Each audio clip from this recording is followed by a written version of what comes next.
செயலாளர்களுக்கும் உதவி பிரதேச செயலாளர்களுக்கும் திட்டமிடல் பணிப்பாளர்களுக்கும் நிர்வாக உத்தியோகத்தர் கணக்காளர் மற்றும் மேலேசா உத்தியோகத்தர்களுக்கும் இந்த வணக்கத்தை தெரிவித்துக் கொண்டு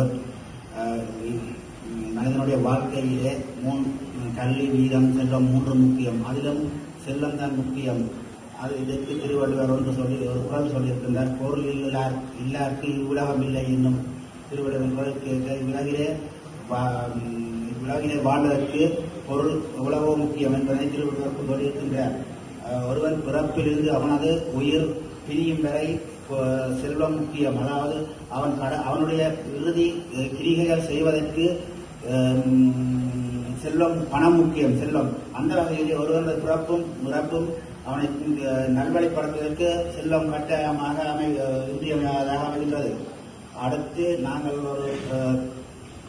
ஒருவரோட திருமணத்தை எடுத்துக்கொண்டால் ஆரம்ப காலங்களிலே குணம் மற்றும் கல்வி என்பன முன்னிலைப்படுத்தி திருமணத்தை மேற்கொண்டார்கள். ஆனால் தற்காலத்திலே அப்படி இல்லை. பெற்றோர்கள் செல்வந்தனாக இருக்கின்றானா வெளிநாட்டில் இருக்கிறார்களா என்பதை செல்வத்தை முன்னிலைப்படுத்திய திருமணத்தினை மேற்கொள்கின்றனர்.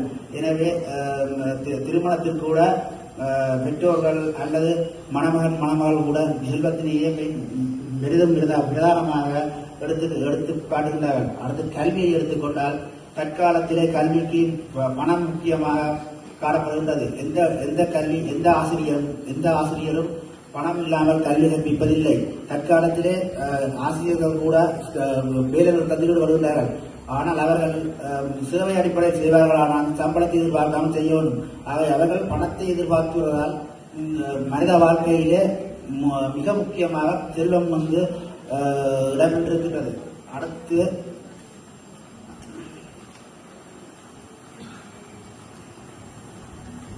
அடுத்து நாம் ஆரோக்கியமாக வாழ்வதற்கும் வீரத்தினை பெற்றுக் கொள்வதற்கும் உணவு உடை வீடு போன்றவற்றினை பெற்றுக்கொள்வதற்கு செல்வம் மிக இன்றியமையாதது.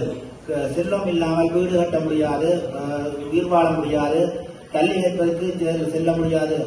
செல்வம் இருந்து நமது உடலை ஆரோக்கியமாக வைத்திருந்தால் தான் எந்த விதமான வேலையை செய்யக்கூடியதாக இருக்கும்.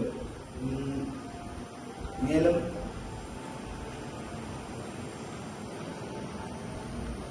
நாம் பாதுகாப்பதற்கு செல்வத்தினை பாதுகாப்பதற்காகவே வீரத்தினை முக்கியத்துவப்படுத்துகின்றோம். செல்வம் இல்லாவிட்டால் வீரம் முக்கியமாக தென்படாது. கல்வியில் கூட கல்வியை கற்று ஒரு வேலையை நாங்கள் முன்னிலைப்படுத்துகின்றோமானால் நாங்கள் இங்கு வேலை செய்த உத்தியோகத்துறை எடுத்துக்கொள்வோமானால் எல்லோரும் சும்மா சேவை அடிப்படையில் வேலை செய்வதில்லை, பணத்துக்காக மட்டுமே வேலை செய்கிறார்கள். சம்பளம் காணாது என்று சொல்லி நிர்வாக முடக்கல் கூட செய்திருக்கின்றோம். ஆகவே பணத்துக்கு முன்னுரிமை கொடுத்திருக்கிறார்களுடைய கல்விக்கு முன்னுரிமையோ வீரத்துக்கு முன்னுரிமையோ கொடுக்கவில்லை என்பதனை கூறி அமர்கின்றேன். நன்றி, வணக்கம்.